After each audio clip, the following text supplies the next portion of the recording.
Mo kí gbogbo ẹ̀yin tẹ́ ń wò wá jákèjádò àgbáyé. Tóbi Fásùgbà ló kọ mi. Ìlera ó ń lọ́rọ̀ o. Torí ẹ̀ ló ṣe pàtàkì kẹ́ ẹ farabalẹ̀ gbọ́ ètò yìí tán. Nítorí ọ̀rọ̀ ìlera yín ṣe pàtàkì, ó ṣe kókó.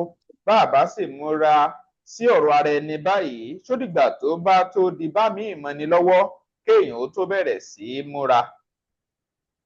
Tèmi tí ń tòótọ́ mo nífẹ̀ẹ́ yín o. Tóbi Fásùgbà ló kọ mi. Bẹ́mbẹ́yẹ́kẹ́ lẹ̀ ń pè mí lónìí. Ẹ tún wò ó lóní bẹ́mbẹ́yẹ́kẹ́. Mo wà pẹ̀lú aṣojú iléeṣẹ́ Renix Reshape Limited. Mo kí yín ẹ kú dédé àsìkò yìí sà. Ẹ bá wa kí àwọn èèyàn kẹ́sì dárúkọ yín.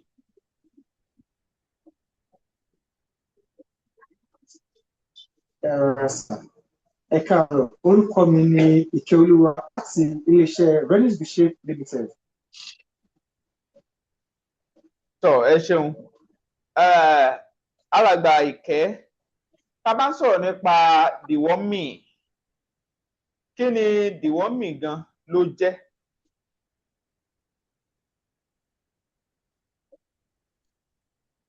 Ẹ ṣeun olóòtú. Deworming ni lílo oògùn láti fi lé or pa kòkòrò inú ara tá a mọ̀ sí aràn tó wà nínú ara. Ẹ ṣeun. Kí wá ní ìdí tó fi wá ṣe pàtàkì? Tó láwọn kan sọ pé ó ṣe pàtàkì láti máa pa aràn inú ara, ìyẹn ni pé kéèyàn mú aràn inú ara kúrò. Báwo wá ló ṣe wá ṣe pàtàkì tó bẹ́ẹ̀ tó fi yẹ kéèyàn ó máa ṣe? Ẹ ṣeun gan. Torí pé kó tó yẹ ṣe pàtàkì láti máa deworm ni wípé àwọn kọ̀ọ̀kan wà tá a máa ń pè ní parasite. A dẹ̀ mọ̀ pé parasite ó máa ń feed on their host ni. Èyí tó ṣe pàtàkì láti lè ṣe deworming ni wípé tí àrùn bá ti pọ̀ jù ní ara, gbogbo oúnjẹ téèyàn ń jẹ tó yẹ kó jẹ́ àǹfààní fún àgọ́ ara àbí tó yẹ kó jẹ́ nutrient tó yẹ kó wà lára kí ó jẹ́ àǹfààní fún àwọn ara ní àwọn àrùn yìí máa feed on. Ìdí èyí ni kò ní lè jẹ́ kí ẹni tó ń jẹun gan tó yẹ kó jẹ ìgbádùn oúnjẹ gangan kó rí ìyàtọ̀ ní ara. Àwọn àrùn yìí máa ti lọ máa jẹ gbogbo àwọn mùdùnmúdùn àti adùn tó yẹ kó jẹ yẹn provide kó lè jẹ́ kí ara kan kó jọ̀lọ̀ kéèyàn ní ìdàgbàsókè làwọn àrùn yìí lọ ti mẹ́nu bà. Nìkan tí ẹ̀bí mi níbèrè kan gbà kan rí, ṣùgbọ́n èmi ò ní ìdáhùn sí. Ọlọ́run dẹ̀ wá ṣeun lónìí, mo láǹfààní àti bá yín pàdé. Aràn inú ara yẹn, ibo ló ti máa ń wá gan? Ẹ ṣeun mọ́sà, inú mi dùn fún bẹ̀rẹ̀ tẹ́ bẹ̀rẹ̀ náà. Àkọ́kọ́ ń bẹ̀ ni wípé ìmọ́tótó. Àkọ́kọ́ ń bẹ̀ ni àyíká tá a wà ń gbà mí tí a bá tọ́jú àyíká wa, èèyàn máa ní àrùn. Omi mímu tàbí tíyàn bá ní contact pẹ̀lú èèyàn tó ní àrùn, ó ṣeé ṣe kí ẹnìyẹn gan fúnra ẹ̀ gan kó ní àrùn. Àwọn ìtọ́jú aràn lóríṣiríṣi ló wà, ṣùgbọ́n tí ó bá ti yẹ kẹ́nìkan tọ́jú ara ẹ̀ fún aràn inú, ìyẹn deworming yẹn, láti deworm ara, báwo lèyìn ó ṣe mọ̀? Ǹjẹ́ ẹ lè sọ àwọn àmì téèyàn ó fi mọ̀ pé òun ti nílò láti deworm? Ẹ ṣeun gbọ́sà. Oríṣiríṣi àmì ló wà téèyàn fúnra ẹ̀ fi máa mọ̀ pé ó ti tó àsìkò láti deworm. Ṣé yín sà? Àkọ́kọ́ ń bẹ̀ ni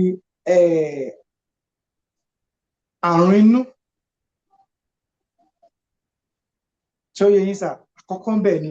Ìkejì, ẹni tẹ́ bá rí tó ń jẹ èékánná tàbí tó ń jẹ ọwọ́, ẹ máa rò pé báwo nìyẹn ṣe jẹ́. Àwọn àmì nìyẹn.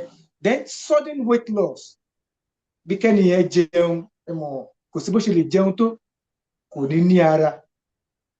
Bó ṣe ń jẹ yẹn làwọn àrùn yẹn náà máa gbà ní ara. Àwọn nutrient tó yẹ kó ṣara lóore làwọn àrùn yẹn ṣe kí ni wọ́n máa gbà. Bíi kí ó máa rẹ̀yàn all of a sudden. àwọn signs àwọn nǹkan téèyàn fi máa mọ̀ pé èèyàn ti ní àsìkò ti tó fún yàn láti lè ṣe deworming nìyẹn. bí kẹ́niyẹn ní constipation, àyà dídùn náà ìkan lára àwọn nǹkan tí àwọn signs téèyàn máa rí àti bẹ́ẹ̀ bẹ́ẹ̀ lọ.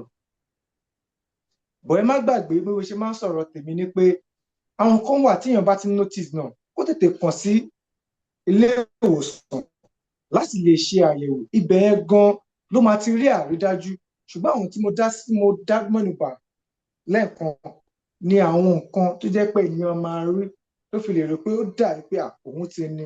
bọ́n tó dára jù níbẹ̀ ni wípé tó bá ti ń rí àwọn sáìn kọ̀ọ̀kan ní àgọ́ ara kó tètè kàn sílé ìwòsàn láti lè ní mọ̀ pàtó gẹ́lẹ́ nǹkan tó ń ṣe wọ́n. àwọn kan ní téèyàn máa ń gbéra, wọ́n ní téèyàn máa ń gbéra tó ń họra, wọ́n ní ìyẹn náà máa ń jẹ́ ara àmì láti pé èèyàn ti nílò láti deworm. ṣó lóòótọ́ ni? rárá o, kò rí bẹ́ẹ̀ o. bọ̀kan tó wà níbẹ̀ ni wípé àwọn kòkòrò ara kan wà tó máa wà rántí kéèyàn gbé ara. bọ̀tá bá ń sọ̀rọ̀ nípa àrùn, èèyàn ò ní gbéra o. débi pé gan tí àrùn bá wà lára èèyàn gan ó lè máa mọ̀ pé òun nírú àìsàn báyẹn lára.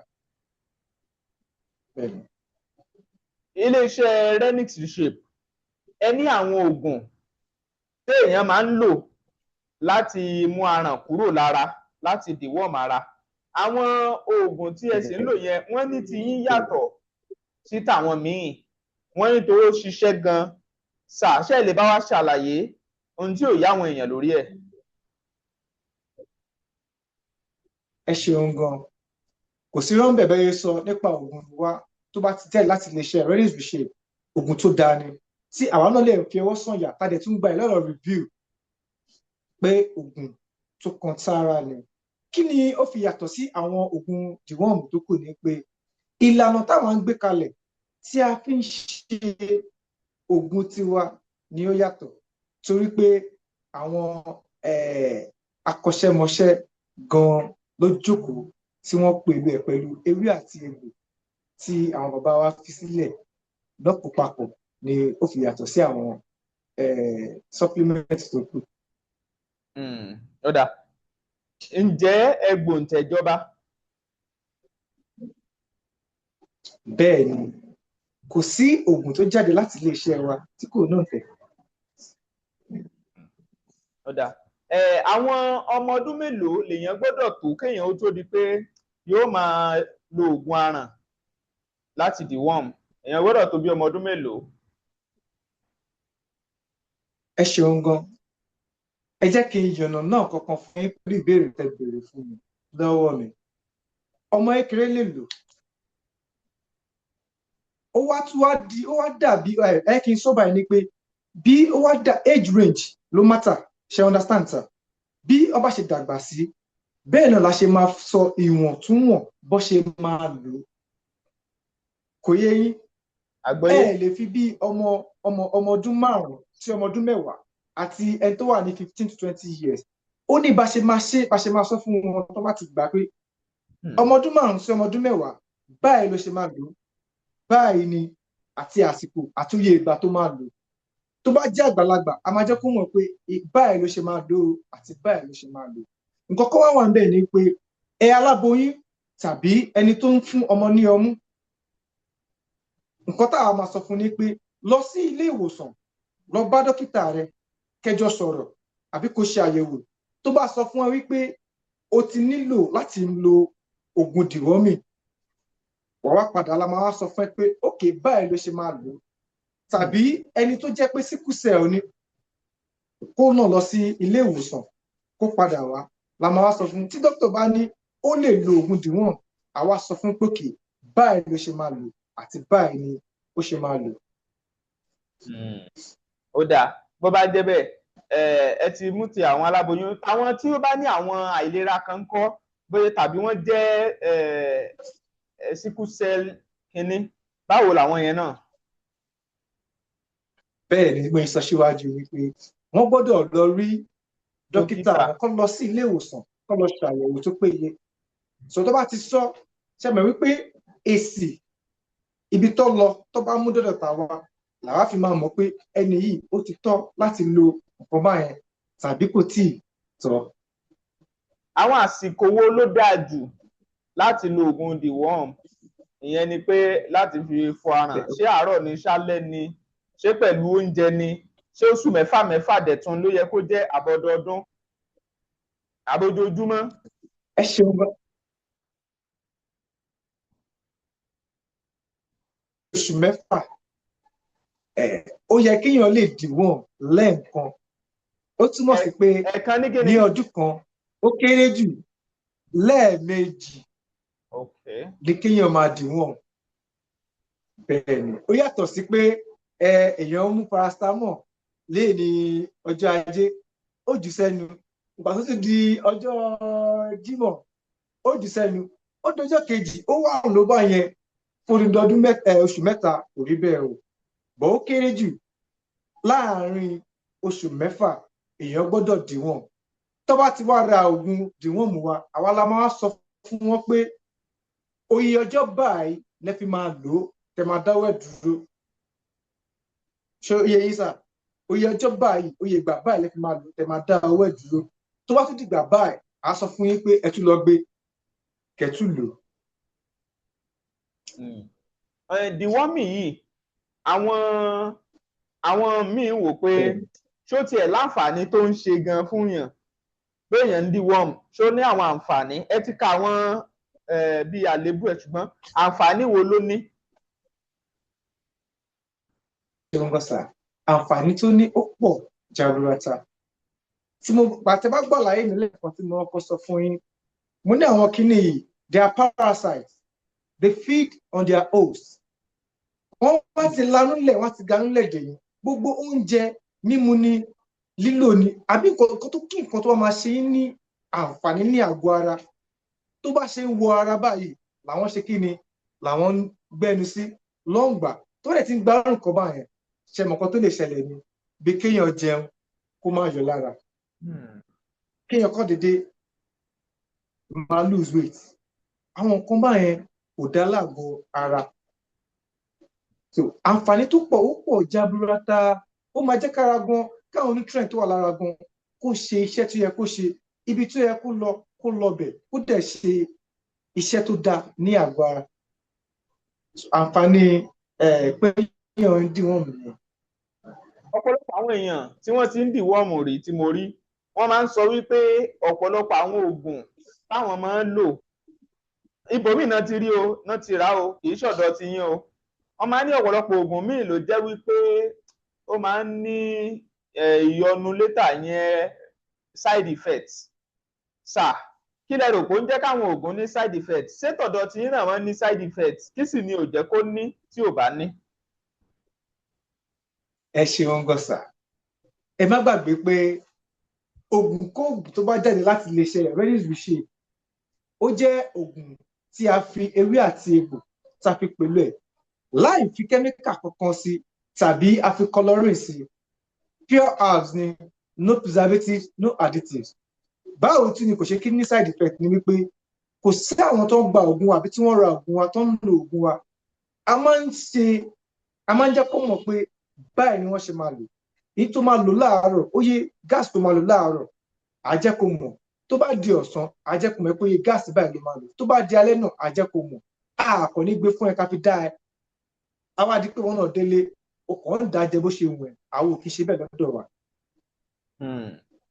àwọn kan máa ń sọ pé àti ráwọn tó máa ń ta ayédèrú, àwọn míì ò tiẹ̀ gbòǹtẹ̀jọba, wọ́n á máa fi tajà láti fi gba owó lọ́wọ́ àwọn èèyàn.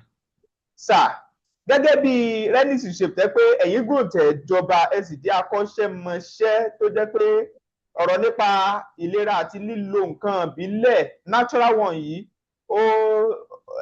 ẹ mọ̀ ọ́n dójú ẹ̀.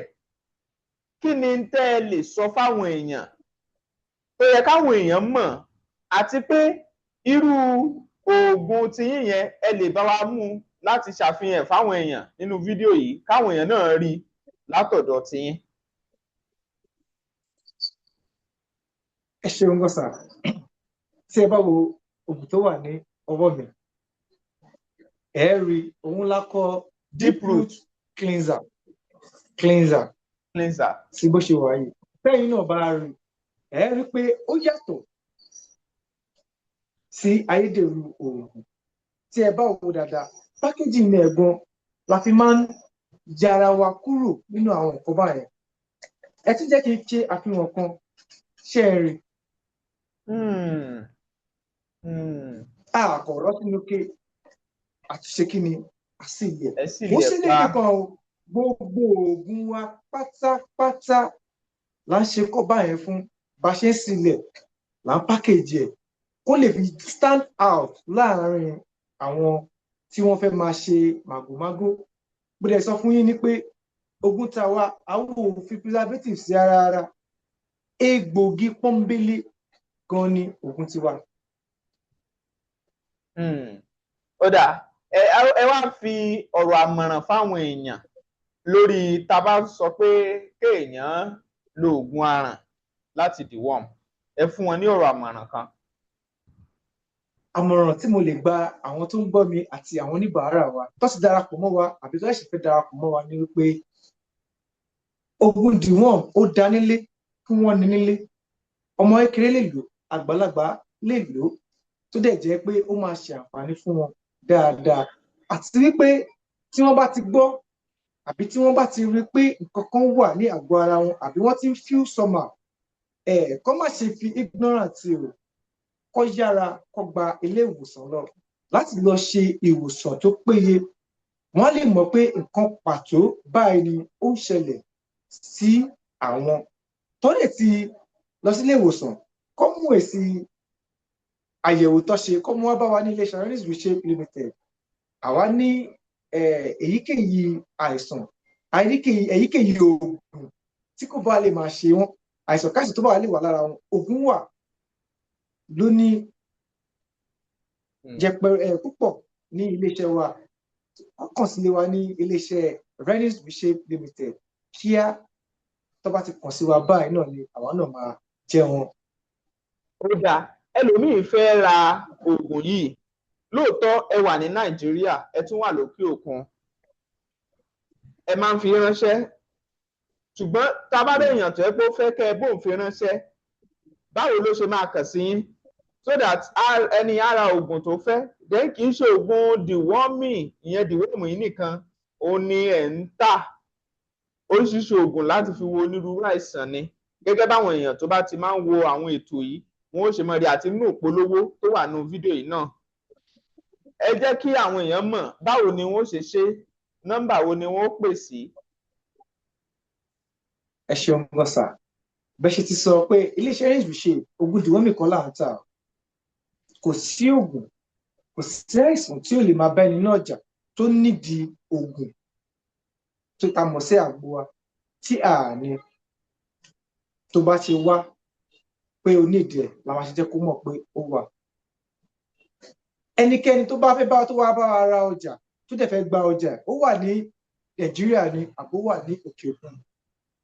Fáwọn tó wà Nàìjíríà wa ẹ̀, a máa wo bíìlì ẹ̀ dé ọ̀dọ̀ wọn ni, dé ẹnu ọ̀nà ilé wọn gẹ́lẹ́ ni la máa gbé dé tó máa gbà, tí ò dẹ̀ ní sí wàhálà tàbí ọjà sọnù lọ́nà, kò ṣẹlẹ̀ rí iléeṣẹ́ wa. Fáwọn tó wà lókè òkun ní ìfẹ́ mọ́bí tẹ́ni yẹn wà, Australia ni, Austria ni, ibikíbi tí ò bá lè wà lókè òkun, DHL la máa ń lò, logistics la máa ń lò ni. Ó dẹ̀ máa gbé láti Nàìjíríà dé ibi tí wọ́n bá wà láìsí ìdààmú, láìsí wàhálà kankan tó máa gbà tí ò dẹ̀ nítọ̀ ní fún ní wàhálà rárá. Ó dáa, bó bá jẹ́ bẹ́ẹ̀, mo fẹ́ béèrè nǹkan kan, torí bá a ṣe ń tọ́jú ara ló yẹ ká máa tọ́jú inú ẹ̀mí náà. Ìgbé ayé wa nú ẹ̀mí ó ṣe pàtàkì. Ọ̀pọ̀lọpọ̀ ní nǹkan dojúrú fún, kò yé mọ́, iṣẹ́ rẹ̀ ò lọ déédéé, ọ̀nà rẹ̀ gan ò là, gbogbo ẹ̀ kàn rí rúdurùdu jákujáku kan, wọ́n rò pé gbogbo òun ṣe bọ́. Wọ́n sì ní abèrè ọ̀nà kan kì í ṣìnà, ẹ̀ka kan ni lára iléeṣẹ́ yín, eléyìí tí àwọn èèyàn máa ń tọ̀ lọ láti lè fi mọ kí ni ohun tó ń ṣe wọ́n nínú ẹ̀mí tó yẹ kí wọ́n mọ̀ àti ìgbésẹ̀ láti gbé. Ṣé lè bá la àwọn èèyàn lọ́yẹ̀ lórí eléyìí ká tó máa lọ lórí ètò? Ẹ ṣeun gan sà. Ìkan lára àwọn ẹ̀ka tó jáde láti iléeṣẹ́ Redis Reshape òun ni ẹ ti mẹ́nu lé yẹn, tí a ti máa ń ṣe àyẹ̀wò, kò ń ṣe àyẹ̀wò ojú o, kò ń ṣe àyẹ̀wò ẹnu o, tí a ti máa ń fi ìlànà táwọn bàbá wa fi sílẹ̀, a ti máa fi ń ṣe àyẹ̀wò. Ṣé mọ̀ wípé ó ní nǹkan tó máa ń pè ní generational curse. Ẹlòmíì wà, ogun ló ń bàjà, á dáwọ́lé iṣẹ́ kò ní ṣàṣeyọrí, á dáwà bí omi adágún ni, á wá máa wò pé kí ló lè fà á tèmi fi rí báyìí, àwọn ẹgbẹ́ mi ti lọ síwájú, ọmọ yẹn Ṣadé tajọ bẹ̀rẹ̀ tí ó ti ní mọ́tò, ó ti kọ́lé, ó ti fẹ́yàwó, kí ló dé tí tèmi rí báyìí. Kó ètè kan sí wa níléeṣẹ́ Redis Reshape láti wá ṣe àyẹ̀wò ara ẹ̀. Ibẹ̀ gan ti máa jẹ́ kó mọ̀ wípé ìkan báyìí pàtó ló ń ṣe. Tá bá rí ẹni tó jẹ́ pé àmúbọ́pọ̀ ní ọ̀rọ̀ ayé ẹ̀, kó kàn sí wa náà, ó ní àwọn nǹkan tí wọ́n máa ṣe bẹ́ẹ̀ bẹ́ẹ̀ bẹ́ẹ̀ bẹ́ẹ̀. Ẹlòmíì wà, ó lè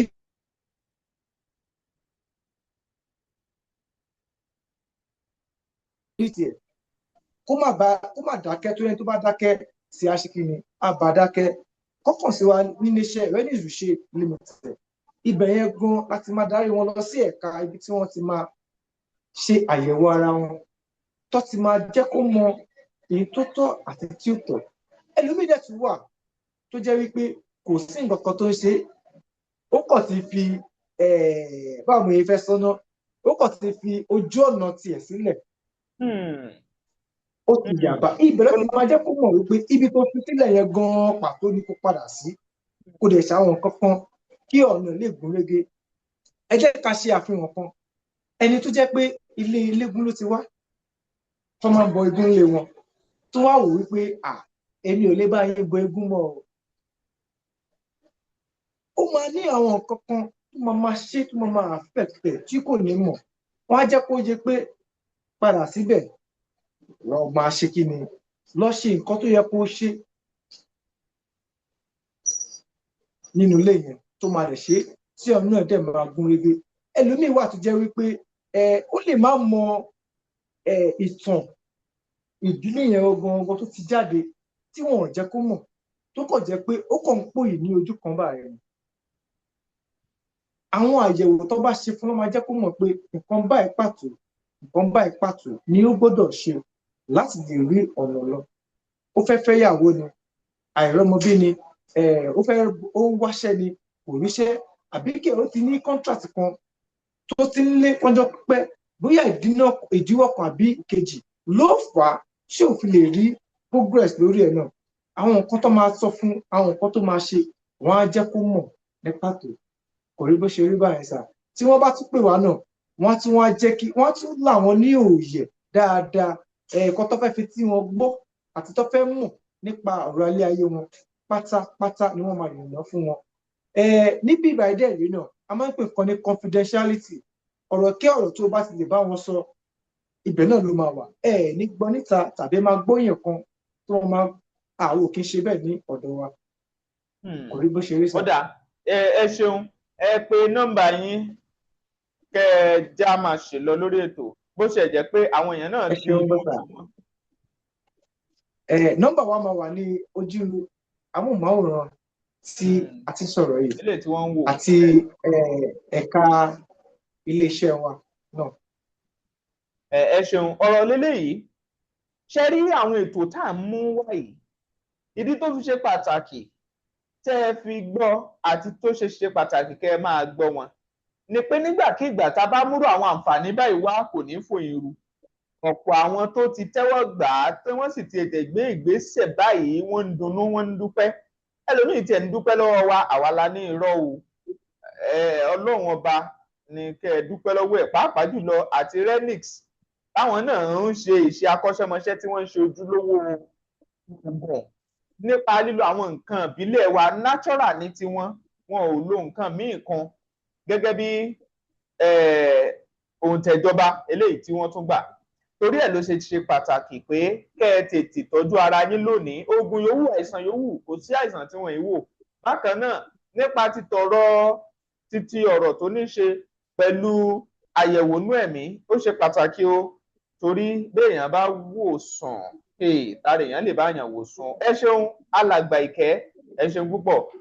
Tóbi Fásùgbà lórúkọ mi, Bẹ́mbẹ́yẹ́kẹ́ lẹ̀ ń pè mí. Ẹ já mi ìròyìn lójú òpó ìfi èrò ẹni hàn sí comment section yẹn, kẹ́ ẹ sì máa pín fídíò yìí fáwọn ẹlòmíì. Ẹ máa wò ó, kẹ́ ẹ máa share ẹ̀ lónìí Bẹ́mbẹ́yẹ́kẹ́. Ọjọ́ pẹ́ tí ọ̀pọ̀ ti ń wọ́nà àbáyọ láti fi wo onírúurú àìsàn tó ń bá wọn fínra. Àwọn tó ti gbọ́n pa àwòsàn nílànà àjogúnbá àwọn bàbá wa láti Áfíríkà nílànà ìgbàlódé mọ̀ pé kò sẹ́gbẹ́. Renix Reshape Limited ló ń ṣe gbogbo ọmọ aráyé lóore lọ́nà akọ́ṣẹ́mọṣẹ́ àti nípa títẹ̀lé ohun tí àyẹ̀wò ara bá gbé síta. Ewé àti egbò herbs ni wọ́n fi ń ṣètọ́jú ẹ̀dá. Àwọn tó ti ń lògùn wọn ń dúpẹ́. Ìjọba àjàn ló ń tẹ̀. Wọ́n wà ní Nàìjíríà àtòkè òkun. Ìdákọ́lẹ̀, jẹ̀díjẹ̀dí, nǹkan oṣù tó ń ṣe ségesège, ìtọ̀ ṣúgà, àrùn kòkòrò lóríṣiríṣi, ọgbẹ́ ẹnu, kí ẹnu ó máa rùn lóòrèkóòrè, àtọ̀ tí ò lè dánmọ́, ìtọ́jú ojú ara obìnrin tó ń rùn, kójú ó máa wò bàìbàì, àti ìtọ́jú àìsàn lóríṣiríṣi. Wọ́n tún ń ṣe ohun mímu Mọ́dùnjọ́ herbal drinks, Mọ́dùnjọ́ coffee drinks, Mọ́dùnjọ́ big boy, gbogbo ẹ̀ fún ìtọ́jú ni. Ẹ tún lè lò níbi ayẹyẹ yín tàbí kí ẹ tún jẹ́ alágbàtà. Pabambari, ẹ tún lè ṣe àyẹ̀wò lórí ayé yín àtohunkóhun tó ń ru yín lójú. Renix Reshape Limited ń ṣe ọmọ aráyé lóore. Àdírẹ́sì àti nọ́mbà lẹ́ ń wò lójú amóhùnmáwòrán yìí. Renix Reshape Limited ó ń ṣe ọmọ aráyé lóore nípasẹ̀ ewé àtegbò. Bẹ́mbẹ́yẹ́kẹ́ TV ẹ máa wò ó, ẹ máa bá wa wo Bẹ́mbẹ́yẹ́kẹ́ TV. Tẹ́ bá dẹ̀ ti wò tán ẹ máa bá wa share ẹ̀. ẹ lọ subscribe sí Bẹ́mbẹ́yẹ́kẹ́ TV ìyẹn lórí YouTube. Bẹ́mbẹ́yẹ́kẹ́ TV. Ó kún fún ọgbọ́n, ó kún fún ìmọ̀, ó kún fún òye, ó dẹ̀ tún kún fún àṣà àti ìṣe pàápàá tilẹ̀ Yorùbá. ẹ wo ó ní lèmi náà máa ń wo. àbí kẹ́ lọ sí TikTok kẹ́ lọ follow Bẹ́mbẹ́yẹ́kẹ́ comedy. ẹ wò ẹ̀yin mi láwo ń gbẹ bá subscribe síbẹ̀. ẹ máa ṣe kíni ẹ máa tẹ̀ sójú ẹ̀ kẹ̀dẹ̀ máa wo. God bless you. Bẹ́mbẹ́yẹ́kẹ́ TV ẹ máa wò ó.